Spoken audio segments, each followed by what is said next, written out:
दिशा में महत्वपूर्ण कदम उठाए हैं। Question number thank you. Last line. Question number 61 Shri Neeraj Saigar ji. प्रश्न संख्या 61।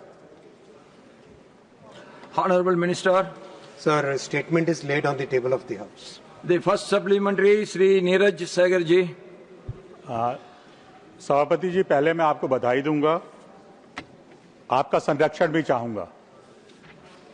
बलिया का इतिहास बहुत गौरवपूर्ण रहा है। 1857 की जब पहली लड़ाई आज़ादी की लड़ी गई, उसके नायक मंगल पांडे जी थे। गांधी जी ने जब भारत छोड़ो का 1942 का आंदोलन किया था, तो बलिया चित्तू पाणे के नेतृत्व में 13 दिन तक आजाद रहा था। 1975 में जब लोकतंत्र को बचाने की लड़ाई वहां हम लोग के नायक आदरणीय जयप्रकाश जी ने लड़ी। हमारे पिताजी इस देश के प्रधानमंत्री रहे, जनेश्वर मिश्र जी, हजारी प्रसाद द्विवेदी, मैं अनगिनत नाम ले सकता हूं बलिया के लिए। मैं माननीय मंत्री जी से बस यही आग्रह करना चाहता हूं। कुछ दिन पहले वंदे भारत का ट्रायल रन हुआ था बलिया के लिए। मैं चाहूंगा कि माननीय मंत्री जी वहां एक परमानेंट वंदे भारत हमारे पहले नायक आजादी के मंगल पांडे जी के नाम पर करें, और उसी के साथ साथ जयप्रकाश, मैं बार बार ये बात कहता हूं और आग्रह करता हूं, जयप्रकाश जी के नाम पर एक बकुलहा स्टेशन है, हम लोग बहुत दिनों से प्रयास कर रहे हैं और उसमें आगे भी कुछ बात पड़ी थी कि जयप्रकाश जी के नाम पर उसका नाम किया जाए। You put your question, let the minister respond. The question is, क्या इसके लिए माननीय मंत्री जी वंदे भारत और बकुलहा स्टेशन का नाम बदल के जयप्रकाश जी के नाम पे करेंगे? Honorable Minister.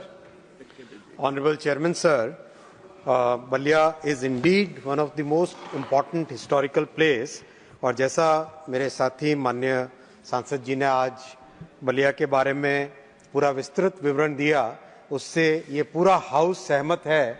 और जिस तरह से बलिया का कंट्रीब्यूशन है भारत के इतिहास में, उसको निश्चित भाव पे सारा देश नमन करता है।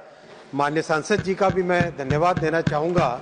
आपने बलिया के लिए बार बार लगातार फॉलोअप करने के कारण आज बलिया में 82 ट्रेन सर्विसेज चल रही है, और जिसकी कंप्लीट लिस्ट इस आंसर के साथ रखी है। और इसके अलावा भी बलिया स्टेशन का कंप्लीट नवनिर्माण किया जा रहा है, जिसमें बलिया की जो सांस्कृतिक और ऐतिहासिक धरोहर है, दृष्टिकोण है, उसको भी उस डिजाइन में इंक्लूड किया गया है। माननीय सभापति महोदय, मैं माननीय सांसद महोदय के साथ विस्तृत चर्चा करके, और कोई भी उनके एरिया का स्टेशन है तो वो जरूर मेरे साथ बैठ के उस स्टेशन के डेवलपमेंट की बात करें, उसमें जरूर उनकी मदद की जाएगी। Thank you. Second supplementary Shri Neeraj Saigar ji. मेरा दूसरा प्रश्न है सभापति जी, कोविड के बाद कई ट्रेनों का स्टॉपेज जो स्टेशनों पे होता था वो खत्म कर दिया गया, और कई स्टेशन ऐसे थे जो पहले स्टेशन थे अब हॉल स्टेशन हो गए।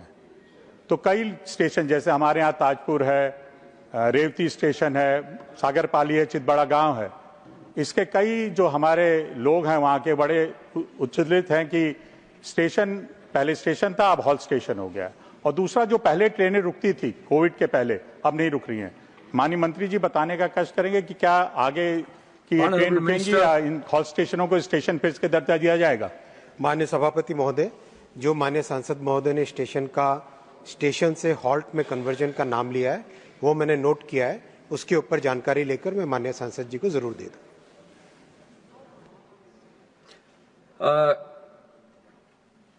The third supplementary doctor Bhim Singh जी।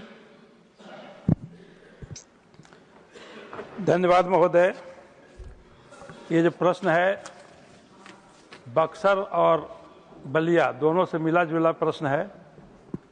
माननीय सदस्य ने बहुत ही अच्छा सुझाव दिया नाम परिवर्तन का। मैं भी माननीय मंत्री जी से जानना चाहूँगा बक्सर के संदर्भ में। बक्सर एक ऐतिहासिक और पौराणिक स्थल है। भगवान श्री राम को लेकर के विश्वामित्र जी जो राक्षसों के खिलाफ अभियान चलाया वह बक्सर से ही प्रारंभ हुआ और बक्सर में ही ताड़का का वध हुआ। तो मैं जानना चाहता हूं माननीय मंत्री जी से कि क्या यह उचित नहीं होगा कि बक्सर का भी नाम परिवर्तन करके स्टेशन का महर्षि विश्वामित्र के नाम पर किया जाए। क्या सरकार के पास ऐसा कोई विचार है? Honorable Minister. मान्यवर सभापति महोदय, मान्यवर सांसद जी ने बक्सर के पौराणिक महत्व के बारे में बहुत अच्छे तरीके से जिक्र किया। मैं मान्यवर सांसद महोदय के समक्ष रखना चाहूँगा एक विषय कि भारत गौरव ट्रेन के सर्किट में जो सबसे पहली ट्रेन चालू हुई थी वो थी रामायण सर्किट, और उसमें बक्सर में जिस तरह से जितने भी यात्री उस भारत गौरव ट्रेन से रामायण सर्किट में गए, जब भी बक्सर जाते थे, बक्सर पहुंचकर उन्होंने उस जगह का जो अनुभव लिया वो एक वाकई अविस्मरणीय अनुभव है। और इसी कारण बक्सर स्टेशन को नवनिर्माण उसी थीम पे किया जा रहा है जो कि पौराणिक दृष्टि से बहुत इंपॉर्टेंट है। साथ ही साथ मान्यवर सभापति महोदय, मैं एक और विषय आपके सामने रखना चाहूँगा कि उत्तर प्रदेश में रेलवे के विकास के लिए जिस तरह से माननीय प्रधानमंत्री श्री नरेंद्र मोदी जी ने बजट बढ़ाया है वो एक वाकई हिस्टोरिक स्टेप है। आप अगर डेटा देखें माननीय सभापति महोदय, 2014 से पहले मात्र 1100 करोड़ रुपए का उत्तर प्रदेश के लिए बजट होता था। आज वो 18 गुना बढ़कर 19,800 करोड़ रुपए हो गया है और इसके कारण उत्तर प्रदेश में बहुत सारे प्रोजेक्ट्स आगे बढ़ रहे हैं। बिहार में भी बहुत तेजी से आगे प्रोजेक्ट्स बढ़ रहे हैं। ओवरऑल देश के पूरे देश में चाहे स्टेशन हो, रेलवे के नए ट्रैक बनाने का काम हो, हर क्षेत्र में माननीय प्रधानमंत्री श्री नरेंद्र मोदी जी के नेतृत्व में बहुत तेजी से काम आगे बढ़ रहा है। The fourth supplementary, श्रीमान राम जी। धन्यवाद मान्यवर। मैं माननीय मंत्री जी से आग्रह करना चाहता हूं कि लखीमपुर खीरी के लिए मैंने कई बार आग्रह भी किया है कि लखीमपुर खीरी जो कि एक पौराणिक स्थान भी है, वहां कई सारे तीर्थ स्थल भी हैं और दुधवा टाइगर रिजर्व पार्क भी है और इंटरनेशनल बॉर्डर पार्क और जो नेपाल का बॉर्डर लगता है वो भी है। उसको लेकर के मैंने कई बार माननीय मंत्री जी से भी कहा है और माननीय प्रधानमंत्री जी को भी लेटर लिखा था कि हमारे लखीमपुर से एक बड़ी लाइन की ट्रेन दिल्ली या मुंबई के लिए चाहिए, ताकि वहाँ 40 लाख के ऊपर की आबादी है और नेपाल से बहुत से लोग आते हैं, तो उन्हें कोई दिल्ली या मुंबई आने के लिए कुछ सीधी ट्रेन नहीं है, उन्हें ब्रेक जर्नी करनी पड़ती है। तो इसको लेकर मैंने माननीय मंत्री जी से कई बार कहा है, कई बार आग्रह भी किया है। तो मैं जानना चाहता हूँ क्या लखीमपुर खीरी के लिए कोई दिल्ली या मुंबई के लिए ट्रेन दे सकते हैं या नहीं दे सकते? धन्यवाद। Honourable minister. माननीय सभापति महोदय, वैसे तो प्रश्न बक्सर और बलिया का था और लखीमपुर खीरी के विषय में जो माननीय सांसद जी ने आज विषय रखा है उसको मैंने नोट किया है। इसके बारे में जानकारी लेके उनको मैं दूंगा। Fifth supplementary, RPN Singh ji. बहुत बहुत धन्यवाद अध्यक्ष जी, आपने मुझे इस रेलवे पे बोलने के लिए समय दिया, इसके लिए धन्यवाद।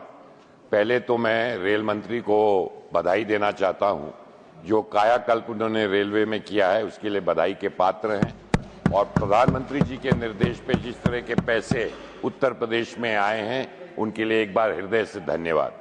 मैं जो हमारे सांसद नीरज शेखर जी ने बलिया की बात करी, मैं भी पूर्वांचल उत्तर प्रदेश से आता हूं, कुशीनगर जनपद से आता हूं जो बुद्ध भगवान की महापरिनिर्वाण की स्थली है। मैं रेलवे मंत्री जी से आग्रह करूंगा, उनकी दृष्टि पूरे देश पर है, परंतु कुशीनगर जनपद जहां का मुख्यालय पडरौना है वहां कुछ ट्रेनें चल रही हैं क्योंकि बुद्ध की स्थली है। मैं चाहता हूं कि रोजाना वहां से बड़े शहरों के लिए पडरौना से लोगों को, देश को जोड़ने का काम करे कि पर्यटकों को और वहां के यात्रियों को फायदा होगा। मुझे पूर्ण विश्वास है इस पर ध्यान मिनिस्टर। माननीय सभापति महोदय, माननीय सांसद महोदय ने कुशीनगर की बात की है, इनके साथ मेरे और भी पहले चर्चा हुई है और यथासंभव प्रयास किया जा रहा है कुशीनगर का जो बहुत इम्पोर्टेंट हेरिटेज है उसके अनुसार और ट्रेन चलाने का प्रयास किया जा रहा है। इसके अलावा भी मैं माननीय सांसद महोदय से और उनके विचार लेकर, उनके प्रस्ताव लेकर उस पर यथासंभव प्रयास करेंगे। Thank you. Question number 62, Srimati Jabi Mater Hisim. Sir, question number 62. Sir, Honorable Chairman, sir, a statement has been laid on the table of the House. First supplementary, Srimati Jabi Matur Hisam.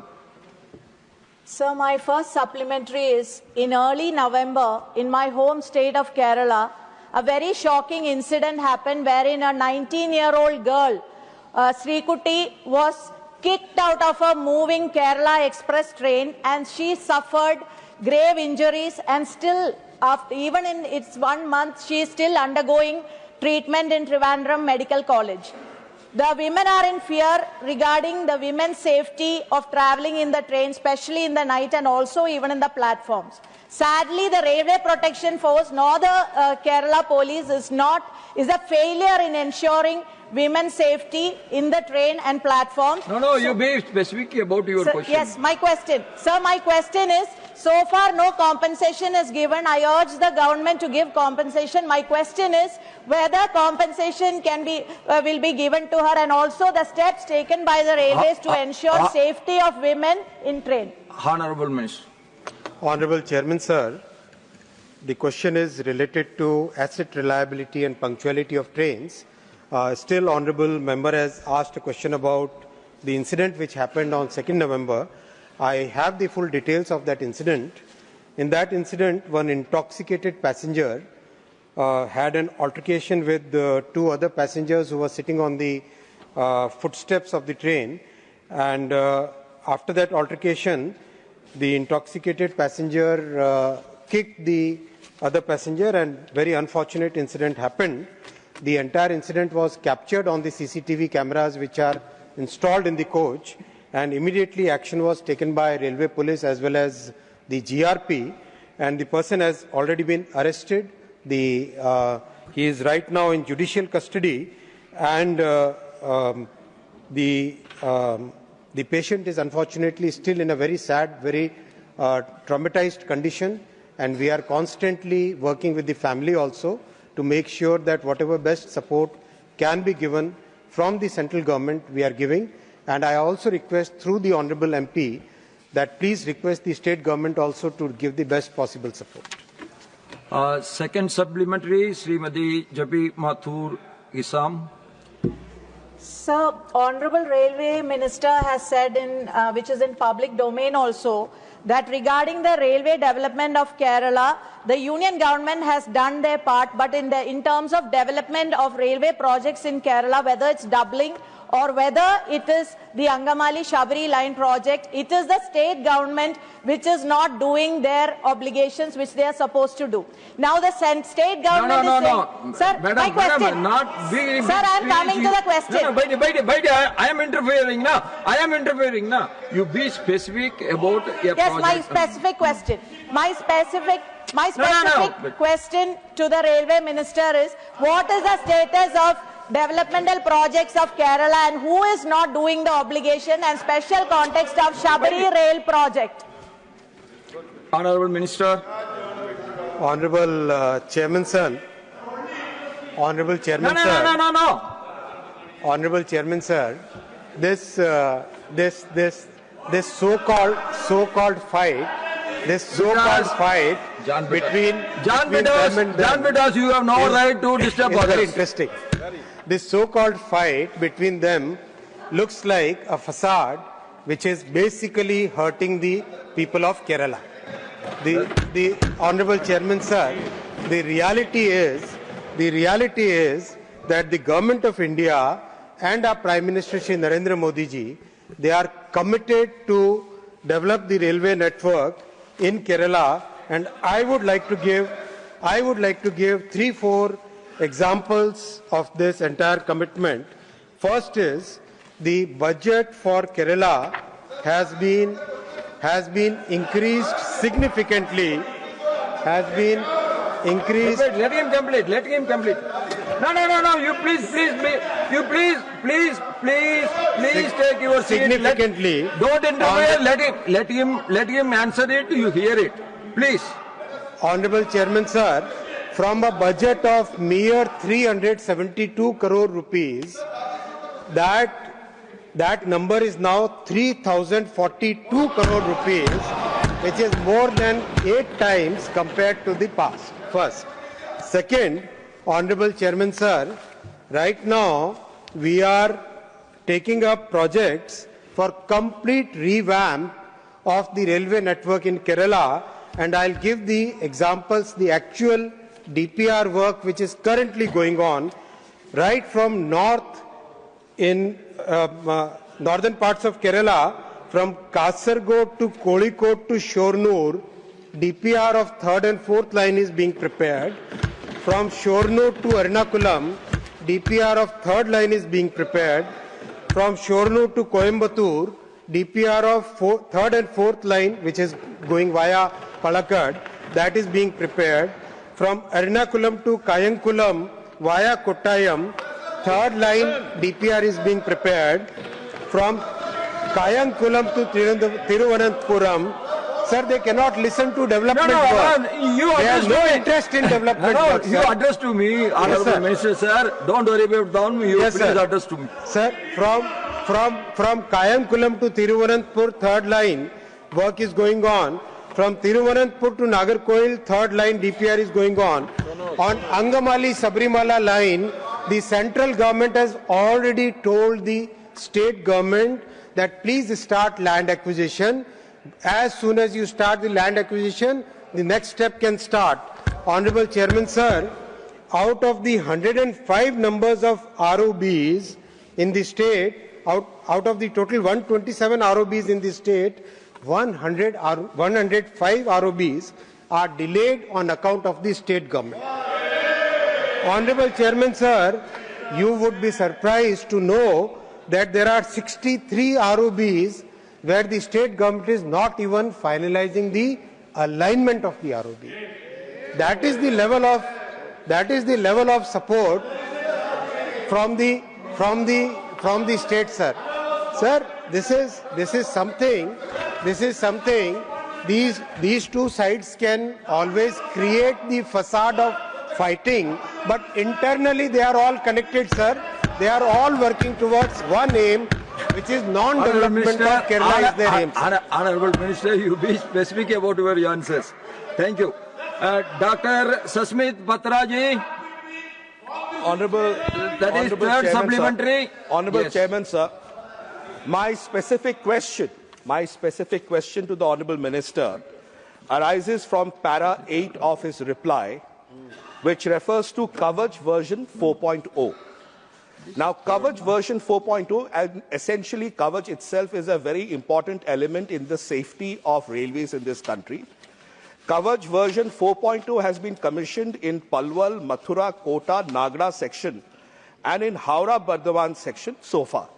My specific question to the Honourable Minister is, by when would the commissioning of Kavach 4.0 cover the East Coast, starting from Howrah up to Chennai, crossing the state of Odisha? And especially because I represent the state of Odisha in the House, my specific interest is if the Honourable Minister can provide specifically by when Kavach 4.0 would cover the railways of the state of Odisha. Thank you, Honourable Chairman, sir. Mr. Patra is a very well-educated and a highly erudite member of this House, and is also a good friend of mine.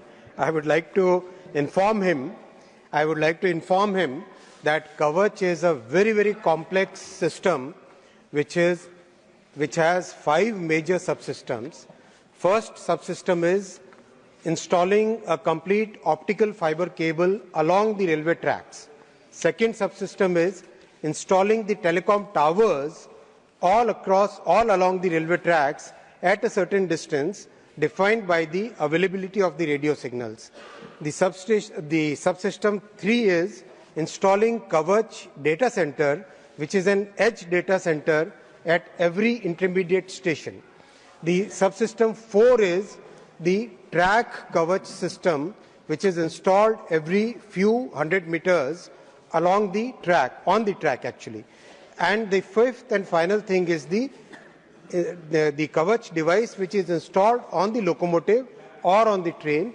This is a very complex system. It has to be designed for each and every section of the train, Honorable Chairman, sir.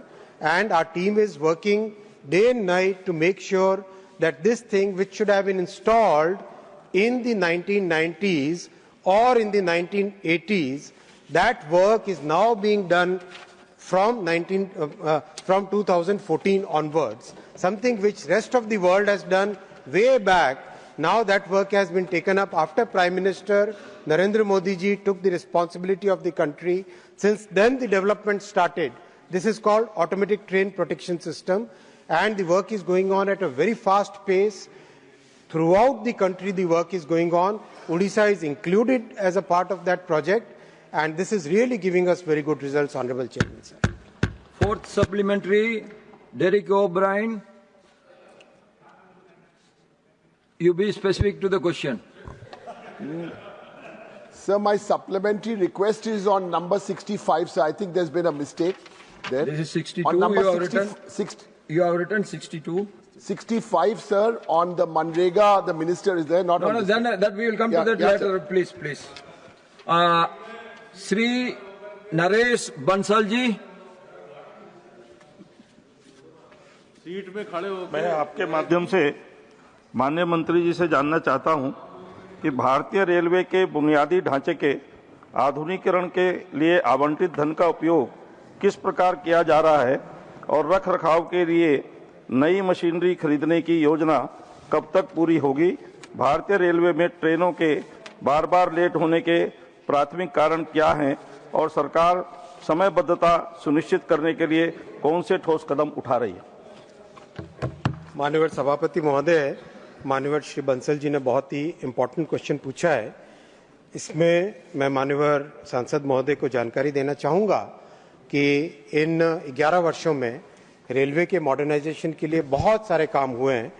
इसमें इतना focus दिया गया है safety पे, और safety पे जिस तरह से फोकस दे के सिस्टमेटिक तरीके से काम करके हर एक जो भी एसेट फेलियर होता था या जो भी कारण होता था, उस कारण में एक साइंटिफिक तरीके से root cause analysis, reliability analysis, preventive maintenance, predictive maintenance और कंडीशन बेस्ड मेंटेनेंस पे बहुत सारी नई प्रैक्टिसेस स्टार्ट की गई है। इन प्रैक्टिसेस का रिजल्ट भी बहुत सिग्निफिकेंटली अच्छा आया है। माननीय सभापति महोदय, इन सब बेटर मेंटेनेंस प्रैक्टिसेस के कारण जो करीब करीब आज 25,000 ट्रेन डेली चलती है इस पूरे रेलवे नेटवर्क पे, और इसमें एसेट फेलियर्स रिड्यूस होके मात्र 2% से कम रह गए हैं, जो कि बहुत सिग्निफिकेंट इम्प्रूवमेंट है ओवर द पास्ट। साथ ही साथ माननीय सभापति महोदय, अगर हम कॉन्सिक्वेंशियल एक्सीडेंट्स की बात करें तो जो 2014 में 135 एक्सीडेंट थे और एवरेज 2004 से 2014 के बीच में 171 एक्सीडेंट थे, वो भी 90% रिड्यूस हो गए हैं। और इसमें और भी फोकस है किस तरह से एक एक पॉइंट पे मेहनत करके उसका रूट कॉज निकाल के उसमें सिस्टमेटिक इम्प्रूवमेंट कर किस तरह से उसको और ज़्यादा सिग्निफिकेंटली इम्प्रूव करें। माननीय सांसद महोदय ने पंक्चुअलिटी की भी बात की। पंक्चुअलिटी में माननीय सभापति महोदय, ओवरऑल पंक्चुअलिटी रेलवे सिस्टम की आज 80% टच कर गई है, जो कि बहुत ही सिग्निफिकेंट अचीवमेंट है। और इसमें रेलवे के करीब 70 डिविजन्स में से 25 डिविजन्स ऐसे हैं जहां पे पंक्चुअलिटी आज 90% से अधिक हो गई है। और माननीय सभापति महोदय, मैं आपके माध्यम से with all humility I would like to say कि आज रेलवे के पंक्चुअलिटी में जो इम्प्रूवमेंट आया है, इसका कई जगह से कई माननीय सांसद महोदय भी कई बार मैसेजेस भेजते हैं कि अच्छा हुआ है और इम्प्रूव करना चाहिए, और कई यूरोपियन कंट्रीज के रेलवे नेटवर्क से बेटर पंक्चुअलिटी में भी पहुंच गया। लेकिन इससे ज़्यादा मेहनत और करनी है और इससे बेटर और परफॉर्मेंस करना है, ऐसा प्रधानमंत्री जी का हमेशा मार्गदर्शन है और उसमें पूरी टीम लगी हुई है। माननीय सभापति महोदय। Fifth supplementary, professor Manoj Kumar Jha. शुक्रिया माननीय सभापति महोदय, आपके माध्यम से माननीय मंत्री जी से एक प्रश्न भी है और आग्रह की शक्ल में है। अंडरपास को लेकर के क्या सरकार रेलवे अंडरपास को लेकर के क्या कोई नीति परिवर्तन हुआ है? और एक आग्रह चूंकि मैं पहले भी लिख भी चुका हूं, सुपौल में झखराही रेलवे फाटक है, सुपौल बिहार, और वो इंजीनियरिंग कॉलेज के पास है, तो मैं समझता हूं उस पर पहले भी बात हुई है। तो जो भी रेलवे अंडरपास है उसको त्वरित गति से, क्योंकि अक्सर वहां सामान्य जन को दिक्कत होती रहती है, तो रेलवे अंडरपास को लेकर के बल्कि पूरे बिहार के लिए मैं आपके समक्ष ये मांग रख रहा हूं। Honourable minister. माननीय सभापति महोदय, प्रोफेसर मनोज झा जी ने जो विषय उठाया है, आरओबी और आरयूबी की पॉलिसी में विशेष ध्यान दिया गया है, क्योंकि ये सेफ्टी का एक बहुत इम्पॉर्टेंट फैक्टर है। और आरओबी में जो ओवर ब्रिजेस हैं, ओवर ब्रिजेस में विशेषकर करीब 100 के आसपास स्टैंडर्ड डिजाइन्स बनाई गई है, जिससे कि कोई भी डिपार्टमेंट हो, पीडब्ल्यूडी हो, नेशनल हाईवे हो और रेलवे के अपने डिविजन्स हो, वो जल्दी से जल्दी उसका अप्रूवल करवा सके। और इसका रिजल्ट भी बहुत अच्छा आया माननीय सभापति महोदय। अभी करीब करीब 1000 फ्लाईओवर और अंडरपासेस एक साल में बनने लग गए हैं, और इसका देश भर में इसका प्रभाव भी अच्छा है। और अंडरपासेस में भी नई डिजाइन लेके आए हैं, जिससे कि जो पानी भरने की समस्या थी उसमें भी एक सिग्निफिकेंट इम्प्रूवमेंट आया है, क्योंकि पंपिंग करना एक सॉल्यूशन था, लेकिन डिजाइन में चेंज करना परमानेंट सॉल्यूशन है, उस पर भी काम किया गया है। और जिस जगह का आपने कहा सुपौल के बारे में, उसको मैंने नोट किया है, मैं इसके बारे में स्पेसिफिक जानकारी लेके माननीय सांसद महोदय को बताऊं। क्वेश्चन नंबर 63 श्री मुकुल बालकृष्ण वासनिक जी। 63। ऑनरेबल मिनिस्टर श्री शिवराज सिंह चौहान जी। माननीय सभापति महोदय, एक विवरण सभा पटल पर रख दिया गया है। The first supplementary Shri Mukul Balkrishna Wasnik ji. माननीय सभापति महोदय, माननीय मंत्री जी ने एक बड़ा विस्तार से विवरण सभा पटल पर रखा है, लेकिन दुर्भाग्य से मुझे ये कहना पड़ता है कि मेरा सवाल जो 3 हिस्सों में है, उसके किसी भी हिस्से का जवाब देने का इस विवरण में कहीं पर कुछ नजर नहीं आता। मेरा सवाल, किसान और उनके संगठन क्या एमएसपी के लिए लीगल गारंटी के संदर्भ में आंदोलन कर रहे हैं, मांग कर रहे हैं? दूसरा, क्या सरकार इस पर विचार कर रही है, कोई लीगल गारंटी देने के लिए कोई कानून बनाने जा रही है? अगर है तो उस संदर्भ में पूरा ब्यौरा सामने रखे, और नहीं तो क्यों नहीं? लीगल गारंटी एमएसपी के लिए सरकार देने के लिए तैयार है या नहीं? बस इतना जवाब दीजिए। Specific question. माननीय सभापति महोदय, मैं धन्यवाद दूंगा मुकुल जी को। किसानों से जुड़ा सवाल उन्होंने पूछा है। पहले मैं सरकार की प्रतिबद्धता व्यक्त करना चाहता हूं। कृषि भारतीय अर्थव्यवस्था की रीढ़ है और किसान उसके प्राण, और किसानों का कल्याण मोदी सरकार का सर्वोच्च संकल्प है। और इसलिए माननीय सभापति महोदय, अभी वो दुर्भाग्य की बात कर रहे थे, मैं उनको याद दिलाना चाहता हूं, ये मोदी सरकार है जिसने उत्पादन बढ़ाना, लागत घटाना और उत्पादन के ठीक दाम देना, ये तीनों काम किए हैं। और माननीय सभापति महोदय, मैं माननीय सदस्य को ये याद दिलाना चाहता हूं, एमएसपी लागत पर कम से कम 50% मुनाफा देकर घोषित की जाए, ये स्वामीनाथन कमेटी ने सिफारिश की थी। और तब जब इनकी यूपीए की सरकार थी, ये कैबिनेट नोट मेरे पास है, इस सरकार ने स्पष्ट इनकार कर दिया था और ये कहा कि एमएसपी की सिफारिश सीएसपी द्वारा संबद्ध घटकों की किस पर विचार करते हुए वस्तुकर मानदंड पर की जाती है, अतः लागत पर कम से कम 50% की वृद्धि निर्धारित करने से मंडी में बिक्री आ सकती है, और इन्होंने गारंटी नहीं दी।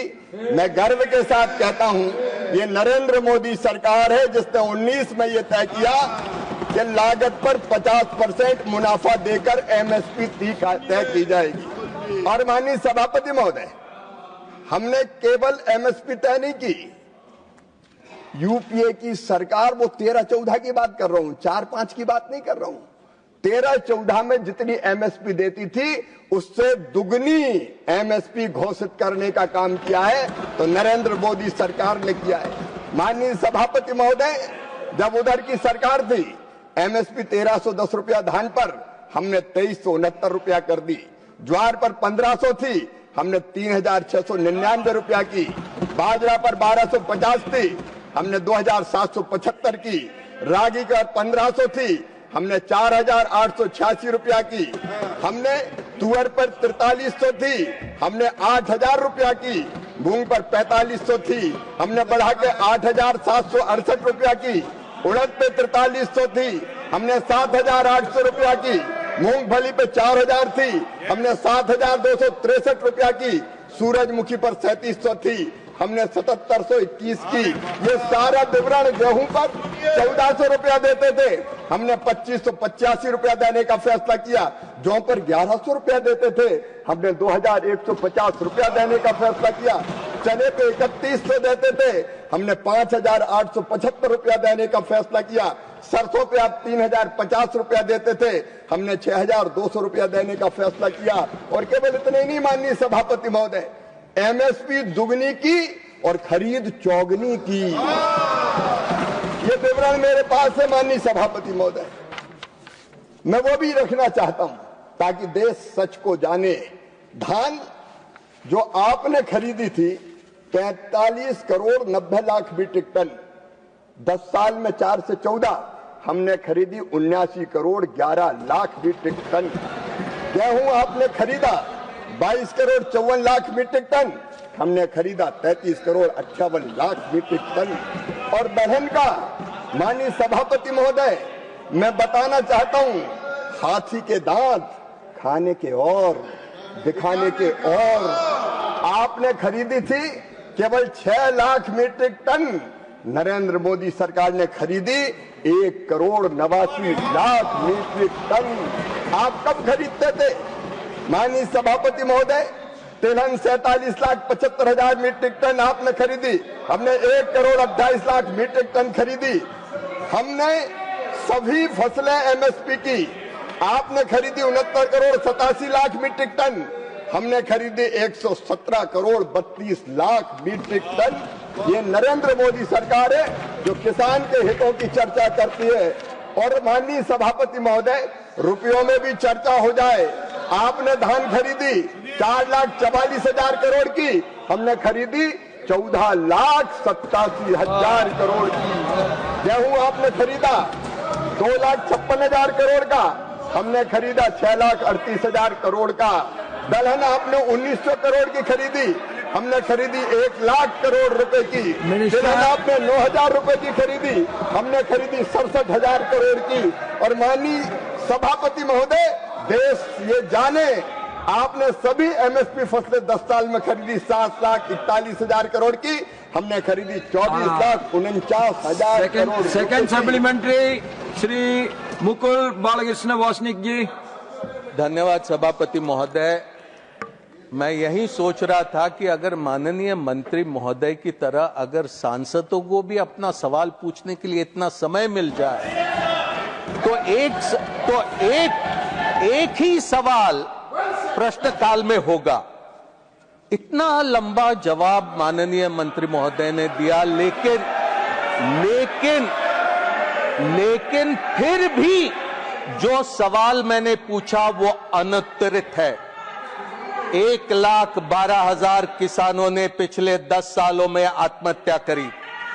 किसानों पर आज 28,50,000 करोड़ रुपए का कर्जा है। हर किसान परिवार पर कम से कम 1 लाख करोड़ 1 लाख का कर्जा है। ये स्थिति है। मैं लीगल गारंटी की क्यों बात कर रहा हूं उसकी एक मिसाल देता हूं। 15 नवंबर 2024 को माननीय प्रधानमंत्री महाराष्ट्र के दौरे पर थे और इस दौरे में माननीय प्रधानमंत्री जी ने ये घोषणा करी सार्वजनिक सभा में कि सोयाबीन को प्रति क्विंटल 6,000 रुपए एमएसपी दूंगा। 24 निकल गया, 25 निकल रहा है, लेकिन अब भी 6,000 रुपए प्रति क्विंटल नहीं मिला।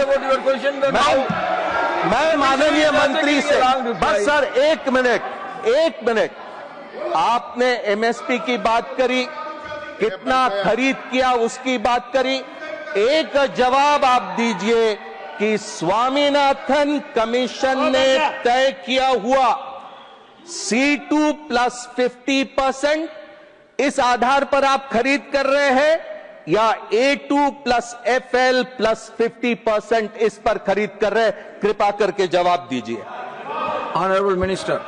माननीय सभापति महोदय, वो कत्ल भी करते हैं तो चर्चा नहीं होती, हम आह भी भरते हैं तो हो जाते हैं बदनाम।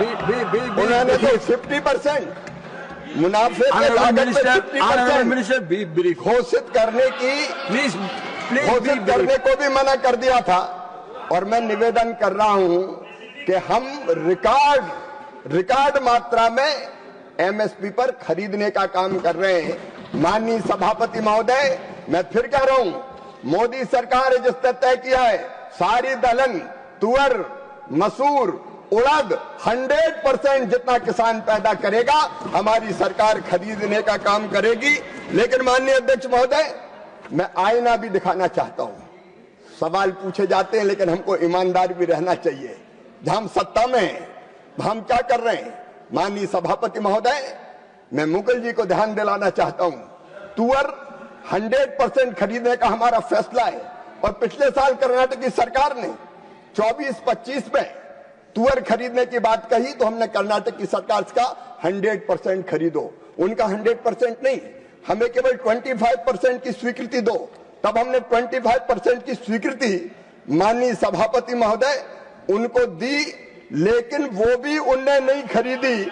हमने स्वीकृति दी 3,06,150 MT की और कर्नाटक की कांग्रेस की सरकार ने खरीदी 2,16,303 मीट्रिक टन।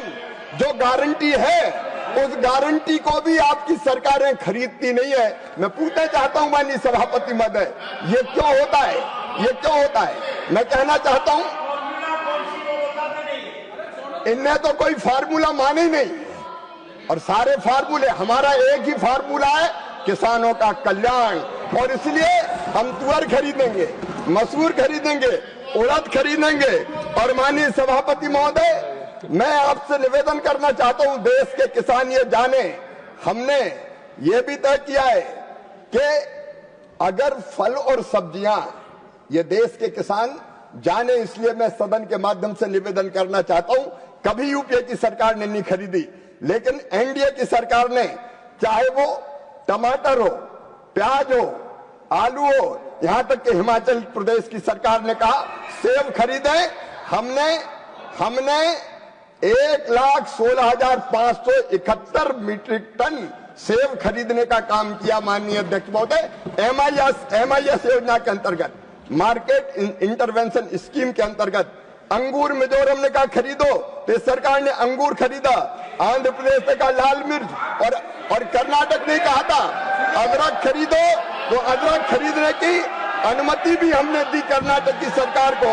59,948 टन अदरक भी खरीदा। हम अंगूर खरीदे, हम सेब खरीदे, हम अदरक खरीदे, हम मिर्च खरीदे। लाल मिर्च कर्नाटक की सरकार ने कहा था लाल मिर्च खरीदेंगे, 73,732 मीट्रिक टन लाल मिर्च खरीदी। आपने कर्नाटक ने कहा आम ज्यादा पैदा हो गए, आम खरीदिए, हमने कर्नाटक को अनुमति दी। 2,50,000 मीट्रिक टन आम खरीदने का काम किया। हम आम खरीद रहे हैं, हम प्याज खरीद रहे हैं, हम लाल मिर्च खरीद रहे हैं, हम सेब खरीद रहे हैं, हम अंगूर खरीद रहे हैं।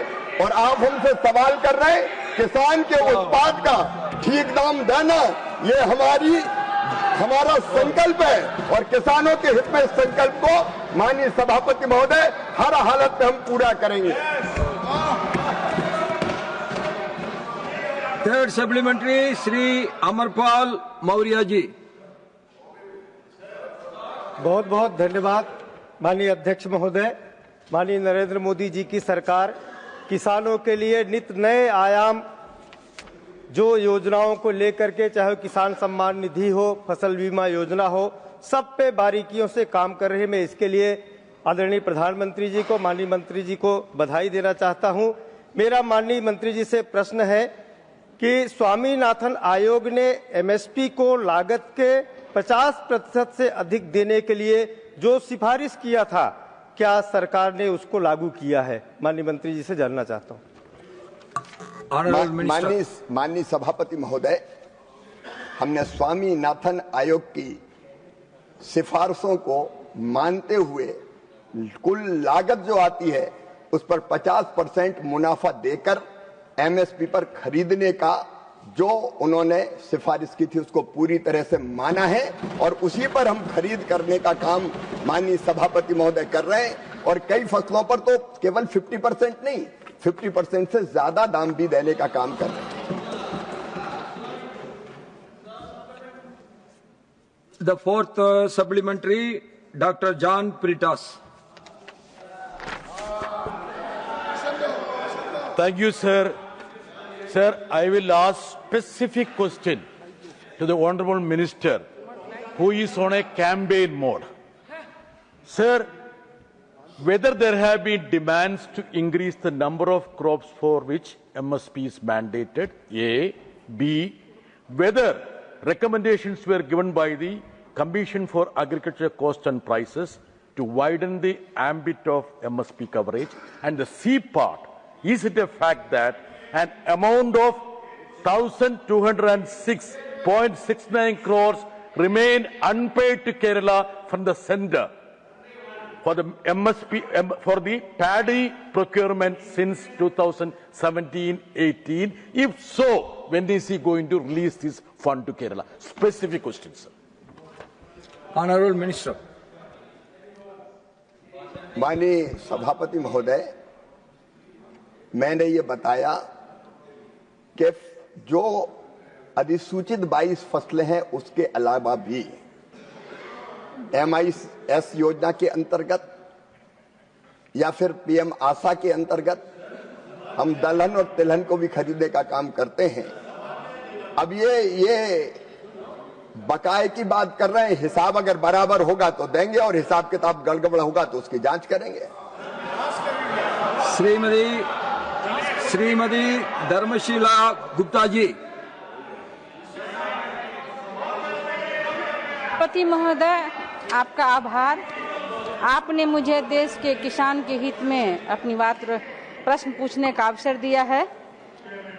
मैं माननीय मंत्री जी से यह जानना चाहती हूं कि 2014 से पहले SSP फसलों की कितनी खरीद होती थी और 2014 के बाद कितनी खरीद होती है? क्या इसमें कोई वृद्धि हुई है? यदि हाँ, तो इसके ब्यौरा क्या है? आदरणीय मंत्री जी बताने की कृपा करें। माननीय सभापति महोदय, मैं माननीय सदस्य को यह बताना चाहता हूं कि धान, गेहूं जैसी फसलें जितनी आती है सरकार खरीदती है। 2014 के पहले इतनी नहीं खरीदी जाती थी। और दलहन और तिलहन की फसल के लिए तो 2014 के पहले खरीदने का नाम मात्र का काम होता था। जैसे मैंने बताया 6 लाख मीट्रिक टन ही 10 साल में खरीदी। लेकिन हमने तय किया, PM आशा योजना बनाई और उसको पूरी तरह से खरीदने का काम किया। तुअर, मसूर और जो उड़द है और यहाँ तक कि चना भी हम पूरी तरह से खरीदेंगे। और एक बात और मैं कहना चाहता हूँ, कई राज्य सरकार खरीदने में ढिलाई करती है, पूरा खरीदती नहीं है और इसलिए किसान को दिक्कत होती है। इस बार मैं सदन के माध्यम से माननीय सभापति महोदय बताना चाहता हूं कि हमने ये तय किया कि तुअर, मसूर, उड़द और चना जैसी फसलें राज्य सरकार अगर कम खरीदेगी, नहीं खरीदेगी, तो नेफेड जैसी एजेंसी के माध्यम से सीधे भी जाके हम खरीदने का काम करेंगे ताकि किसान को ठीक दाम मिल सके। इसका काम भी हम करेंगे। माननीय सदस्य ने जो प्रश्न पूछा है, मैं बताना चाहता हूं कि 2004 से 14 के बीच सभी एमएसपी, जो खरीफ की जो एमएसपी फसलें थी, वो केवल 46 करोड़ 79 लाख मीट्रिक टन खरीदी गई थी। इस सरकार ने 81 करोड़ 86 लाख मीट्रिक टन खरीदी। रबी की फसल 23 करोड़ 2 लाख मीट्रिक टन खरीदी गई थी। उस समय जब यूपीए की सरकार थी, एनडीए की सरकार ने 35 करोड़ 40 लाख मीट्रिक टन खरीदी है। और अलग अलग दलहन की और तिलहन की खरीदी भी, जैसा मैंने अभी बताया, तिलहन 47 लाख 75 हजार मीट्रिक टन खरीदी जाती थी। एनडीए की सरकार ने 1 करोड़ 28 लाख मीट्रिक टन खरीदी है। दलहन 6 लाख 29 हजार मीट्रिक टन 10 साल में वहां खरीदी। हमने 1 करोड़ 89 लाख मीट्रिक टन खरीदी है। किसान को उसके उत्पाद का पूरा दाम देने का हमने प्रयास किया है।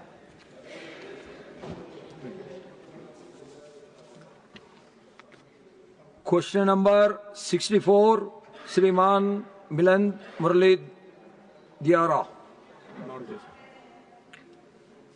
First, the third supplementary, Shriman Mastan Rao Yadav Bida.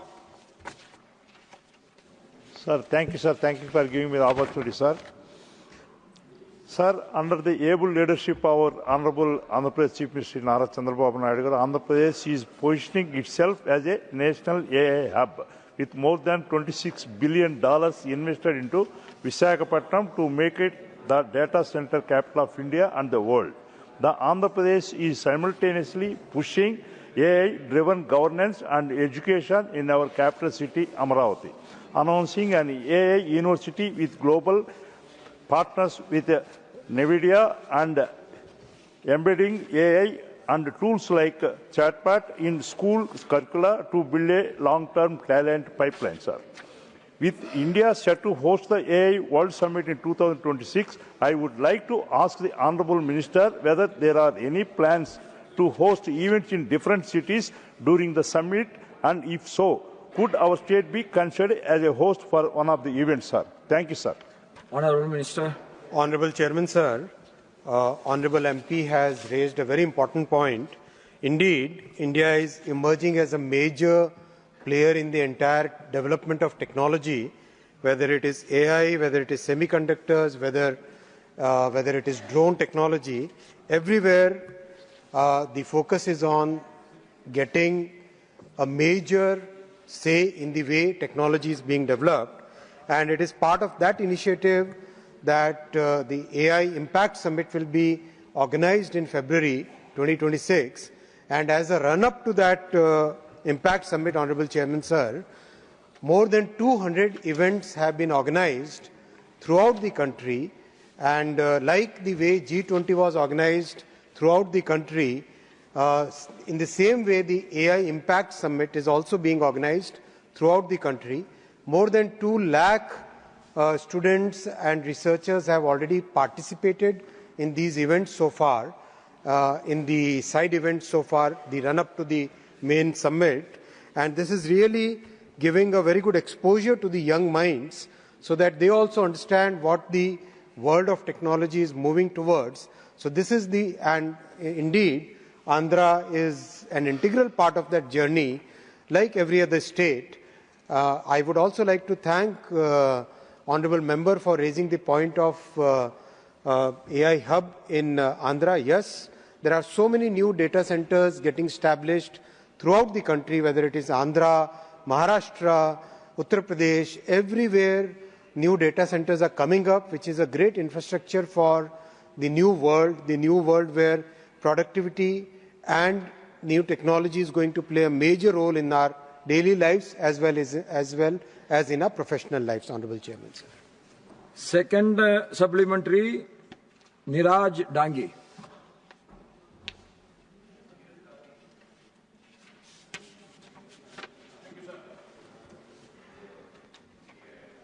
माननीय सभापति महोदय, आपके माध्यम से मंत्री महोदय से मैं जानना चाहूंगा, सरकार द्वारा एआई हब स्थापित करने के लिए कौन कौन से शहर और स्थान तय किए गए हैं, इनका चयन किन मापदंडों के आधार पर किया गया है और इन एआई हब में अनुसंधान एवं नवाचार को बढ़ावा देने के लिए सरकार किन उद्योगों और स्टार्टअप के साथ जो है सहयोग कर रही है। धन्यवाद। माननीय सभापति महोदय, एआई के हब्स और एआई के डेटा सेंटर्स और एआई की फैसिलिटीज, एआई लैब, इन सब को डेवलप करने के लिए देश भर में एक इंडिया एआई मिशन के तहत काम किया जा रहा है। माननीय प्रधानमंत्री श्री नरेंद्र मोदी जी ने टेक्नोलॉजी को डेमोक्रेटाइज करने का विजन दिया है। टेक्नोलॉजी को डेमोक्रेटाइज करने के विजन के तहत चाहे डिजिटल इंडिया हो, चाहे इलेक्ट्रॉनिक्स मैन्युफैक्चरिंग हो, चाहे एआई मिशन हो, इन सब में देश भर में नागरिकों को, सिटीजन्स को एम्पावर किया जा रहा है कि वो टेक्नोलॉजी को यूज करे और अपने नए सॉल्यूशंस निकाले। इसमें देश में कई जगह एआई के बहुत अलग अलग तरह के काम चल रहे हैं। माननीय सभापति महोदय, इसमें एआई मिशन में टोटल 7 पिलर्स हैं। उन 7 पिलर्स के बारे में डिटेल वर्णन दिया गया है उत्तर एनेक्शर 1 में। इस आंसर के स्टेटमेंट में सबसे पहला पिलर है एआई कॉमन कंप्यूट फैसिलिटी। इसके तहत देश के सभी छात्रों को एक नई फैसिलिटी मिल पाए जो कि अगर वो खुद स्टैब्लिश करना चाहते तो बहुत महंगी होती। इसीलिए प्रधानमंत्री जी ने डेमोक्रेटाइज टेक्नोलॉजी करने के विजन के तहत कॉमन कंप्यूट फैसिलिटी क्रिएट करवाई, जिसमें 38,000 जीपीयूज आज स्टूडेंट्स को ऑलरेडी अवेलेबल हैं और इसमें कॉस्ट जो दुनिया में करीब $3 के आसपास आती है, यहाँ लेस देन $1 पे छात्रों को अवेलेबल किया गया है। साथ ही साथ माननीय सभापति महोदय, 30 ऐसी एप्लीकेशंस डेवलप की गई हैं, अभी तक अप्रूव की गई है, जो कि देश के नागरिकों के लिए डिजास्टर मैनेजमेंट में, क्लाइमेट चेंज में, हेल्थ केयर में, एग्रीकल्चर में, गवर्नेंस में, लर्निंग डिसेबिलिटीज को ओवरकम करने में, उन सब में उनका उपयोग हो। साथ ही साथ एआई कोष के माध्यम से करीब 251 एआई मॉडल्स जो कि ओपन सोर्स मॉडल्स हैं अपलोड किए गए, जिनको यूज करके कई जगह छात्र कई नए इनोवेशंस कर रहे हैं।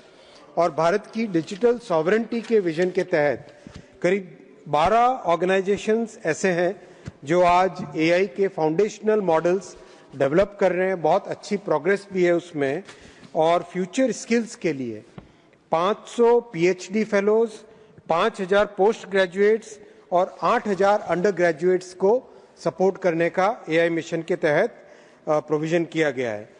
27 डेटा लैब्स और एआई लैब्स सेट की गई है और इसमें सारा फोकस है टियर 2 और टियर 3 सिटीज में जाने का।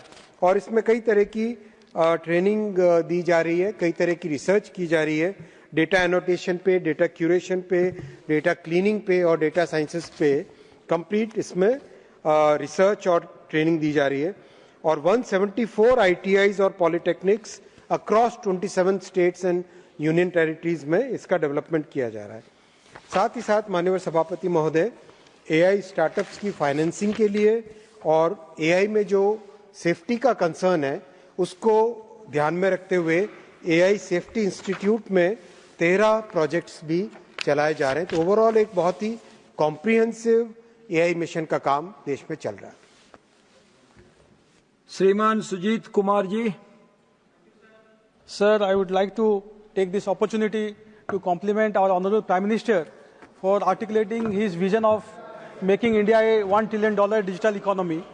And also I wish to commend the Honorable Minister for his leadership in implementing that vision. And his ministry, MeitY, has been largely responsible for this vision's implementation, sir. Sir, the Honorable Minister spoke at length about the India AI mission, and also the answer which I have in front of me gives a detailed response to the various components of this mission and its activities. Sir, my specific query to the Honorable Minister is what is the ministry doing or under the AI mission to support AI-based startups, because we have so many promising startups in the country today who are leveraging the power of AI to solve the challenges of our country. So he briefly mentioned about AI startup financing, but I would really appreciate if you could give some detailed elaboration. Honorable Minister. Honorable Chairman, sir, Honorable Member has raised a very important point. The startup support and startup financing is a major part of the India AI mission. We are working with the venture capital, we are working with incubators, we are working with universities to make sure that the startups get the support that they need. Some of the common compute facility which has been provided under this AI mission is also supporting the startups in reducing their cost of development.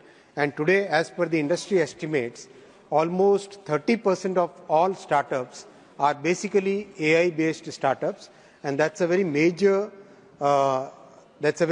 achievement for the country. In the last 11 years, India has emerged as the third largest startup ecosystem.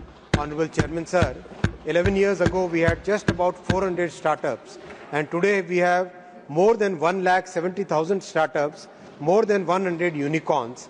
That is the success of our Prime Minister's focus on innovation and the program of Startup India. Srimati Sudhamurthy ji. Thank you, sir, for giving me an opportunity. Sir, I want to know through you that AI is very important. I know February you have a World Summit. Many global leaders are coming. But we at Rajya Sabha people, we are elderly people, House of Elders it is called. We should be trained to understand, because AI is not something meant for only youngsters in engineering college or in management. We should know how AI is used in agriculture, because agriculture is our backbone. AI is used in culture, which is our history and our culture of India. AI is used in medicine, AI is used in every part of life, but how we will get that idea?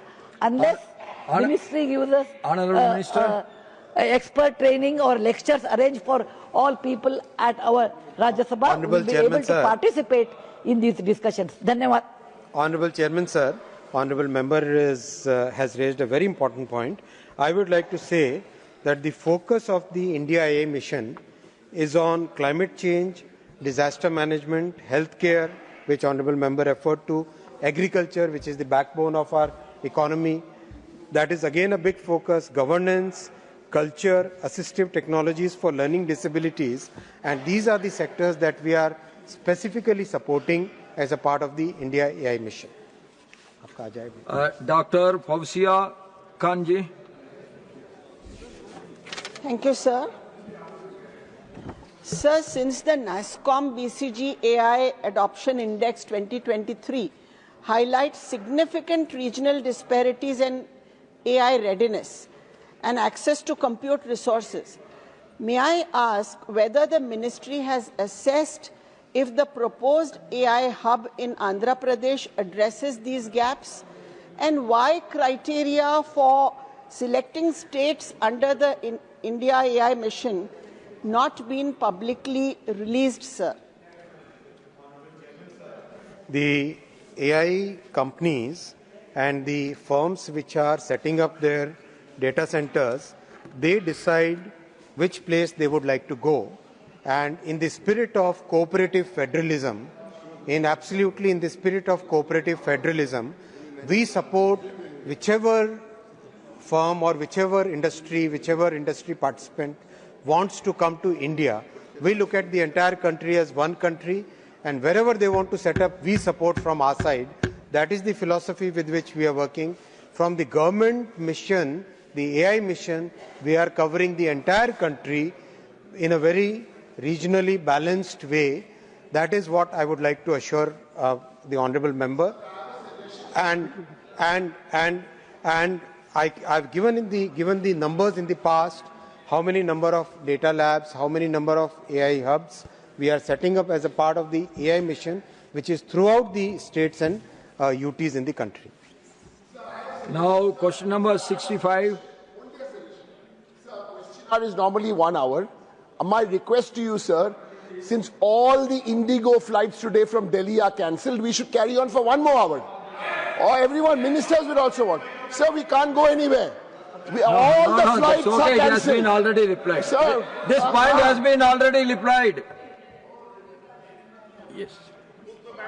Question. The House stands adjourned to meet at 2 p.m.